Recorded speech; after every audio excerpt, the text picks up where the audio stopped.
Hello, and thank you for letting me be part of the Critical Costume online conference. My name is Marketa Fantova, and I'm Quadrennial Artistic Director. And I would like to talk about porous borders, which was one of our themes, and particularly about porous borders between different design disciplines. The PQ's every edition strives to find new ways to reflect and experiment with traditional as well as emerging disciplines of performance design. The 14th edition curatorial team had over a year to reflect and think about what the most interesting and challenging moments stemming from live immersive exhibition formats were. And what we really wanted is to bring these porous borders forward in every discipline, one of them being costume, of course. Our trailer or our teaser that we sent to our audience a year before Quadrennial already was showing our direction, so I'll show it to you as well.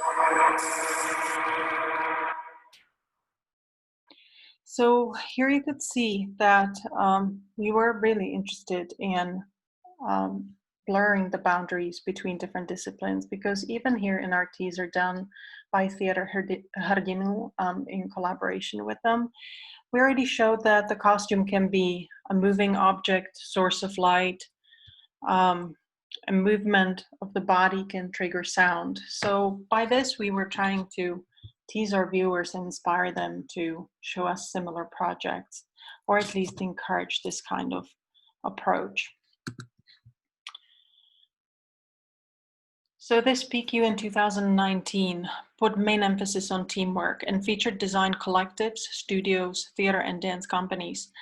The theme of porous borders encouraged projects where the line between design professions was blurry or non-existent, and the curatorial process supported projects where the audience was immersed in scenography rather than presented with samples of costume design, set design, lighting, sound, etc. And here are already some examples of what came through our open calls and what our curators of different projects selected. In Deform project, the costume was a flexible structure, essentially a sculpture designed for the human body. Movement in contrast to the surroundings and gradual revealing of the performer's body moved the boundary between a moving sculpture and a costume. And you can see the proposal that was sent to us in the beginning, where already you can see the surroundings and you can see the soft shell that is made in such a way that the body inside can very easily move from side to side and isn't too restricted. One by One is conceptually somewhat similar. Their objects were both sculptural, directed pedestrian traffic, became an installation for a moment, and by revealing human body inside, became both a costume as well as an interactive object. Here you can see more how the traffic had to move through, how it became also an installation within the plaza in front of Industrial Palace.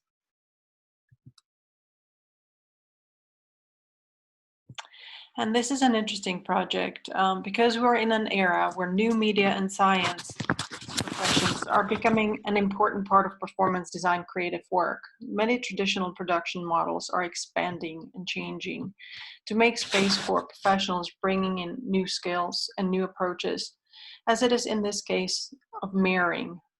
Here the human body is hiding within a really large technical skeleton. Everywhere are wires that you can't quite see. And in this project, real-time video is enabling the audience member to see his or her face that is distorted in this strange looking face of this semi-human creature. This is a technology loaded costume where technology serves highly creative purpose.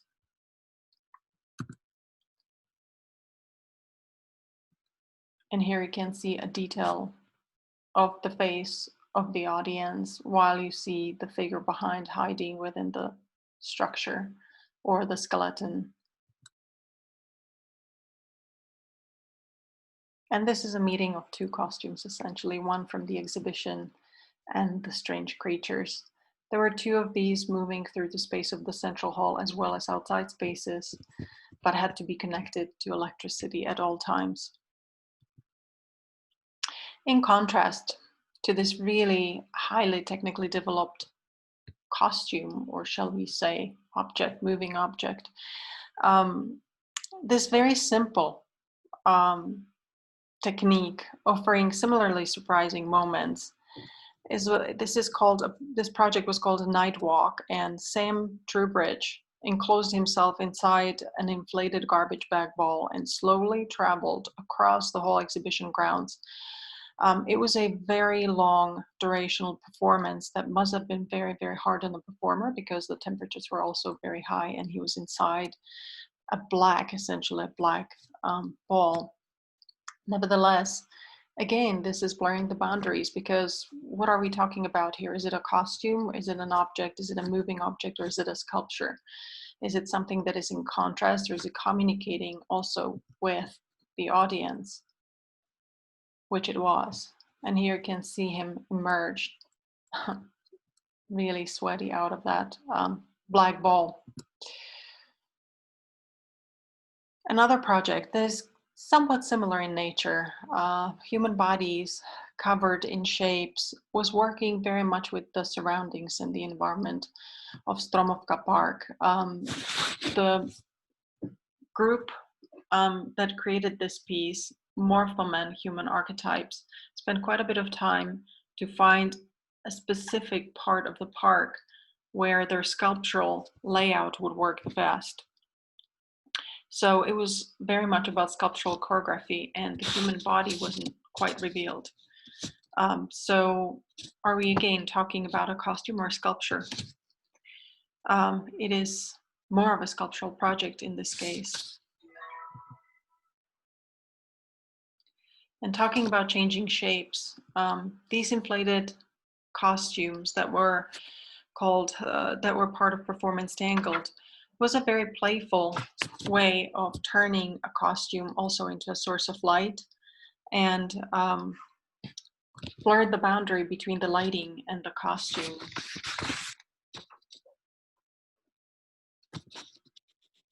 And yet another example, project created by two women, Longo and Carpenter, called Lineage, where those two women were essentially wearing one dress and started very close to each other while slowly moving away in various different patterns. They revealed a message. What they were doing also affected the pedestrian traffic and closed one direction of the pathway. By doing so, they became part of an interesting urban set. Project Inhabiting Noise and Silence by Laura Martinez created a sound landscape through costumes and the interaction with the public.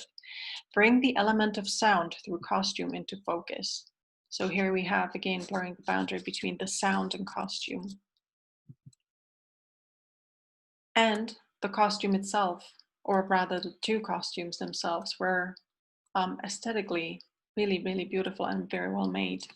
So the technical aspect of it or the sound aspect of it didn't really affect the aesthetics, rather enhanced it.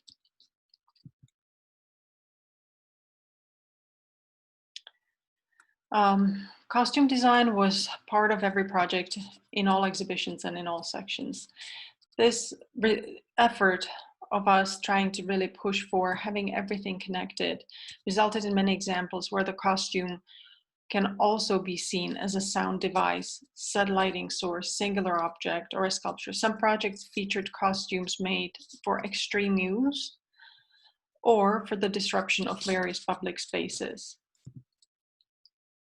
This project we are looking at was called Traces of Tissues by Betwixt. And it was set in a very specific place using the costume as a set piece that was enabling the movement and restricting the movement as well. Similarly, this walking gallery that came during the opening night was directing traffic and essentially became a set in motion approaching the viewer.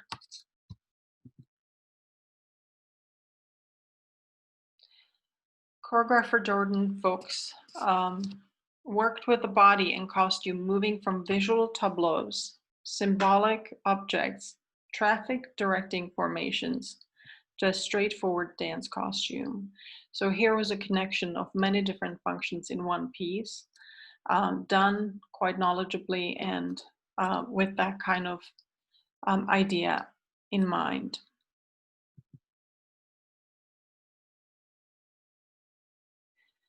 Heaven Behind the Door, too, was a provocative piece. It was done by Chloe Wong from Hong Kong, and it was a reaction to social unrest in Hong Kong, expressing the imbalance between power and preservation of personal sanctuary. So body as an object and a sanctuary behind the curtain was meant to provoke a reaction. Again, a very long duration of motionless performance. Here we see an example where the body, set, and costume are morphing into one image on stage or one scenic moment.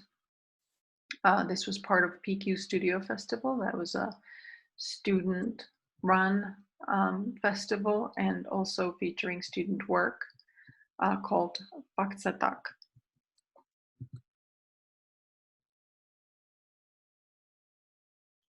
And here we're moving toward an example of costume that was made for an extreme stage. Perhaps not so elaborate, however, hiding enormous amount of work because all these cables and all these devices from which the performers are hanging off of the building,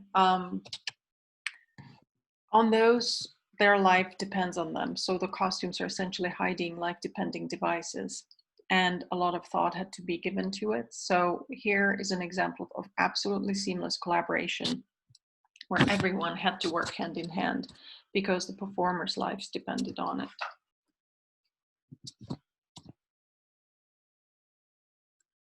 And here you can see the height in which these performers were moving in and the safety that was key for this piece.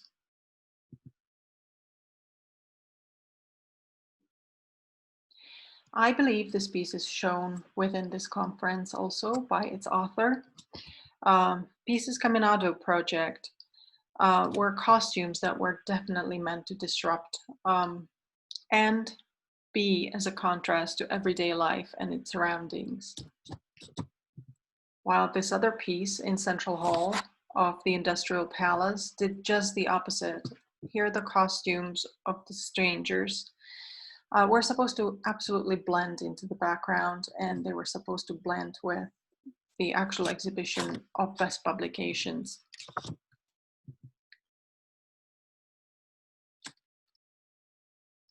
Here is an example where costumes were present in every single exhibition, or almost in every single exhibition of Prague Quadrennial, whether it was student exhibitions or exhibitions of countries and regions. Here's an example that eerily reminds us of today, almost our news where we see hospital settings every day. This was, however, about imagination. So this was kind of an imagination hospital. Maybe not the COVID one. Here you can see a jury night enjoying costumes, and this is a participatory exhibition where not only the costumes were presented in an immersive way, this was a complete immersive way because the audience coming in had to wear costumes, pick costumes, or select costumes.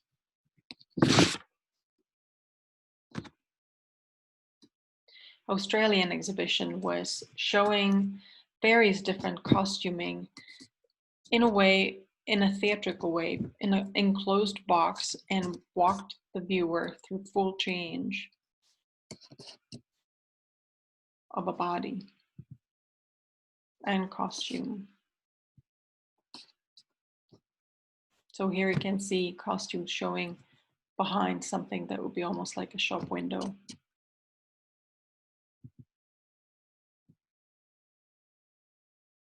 Here's a German exhibition where again costumes were part of the full setup. So close collaboration within the student exhibition.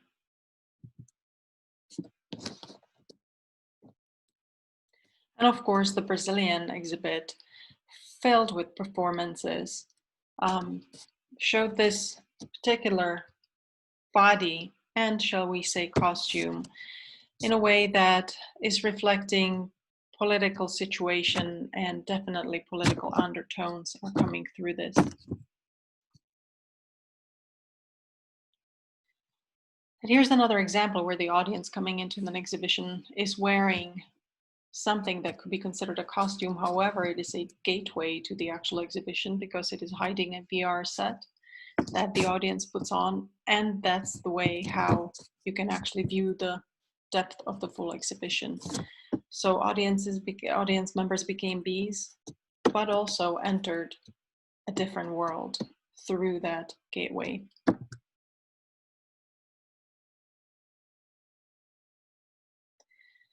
And perhaps I should end with costumes not only being present, but also being an absolute center stage with this piece that was Virginia Knight's Taboo collection, where the difference perhaps was that this was not a straightforward theatrical piece. It was not a fashion show. It was not an opera. It was not a sing piece only. It was everything together. So here we're talking about costume influencing a different genre, or a new genre, shall we say. And here are the provocative costumes from that show.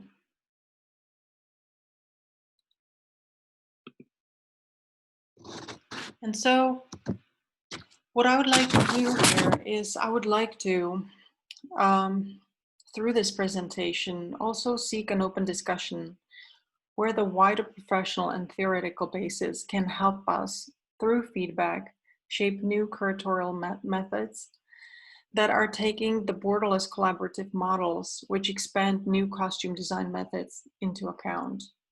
So please help us out, give us feedback, let's open the discussion. That would be very helpful to Prague Quadrennial.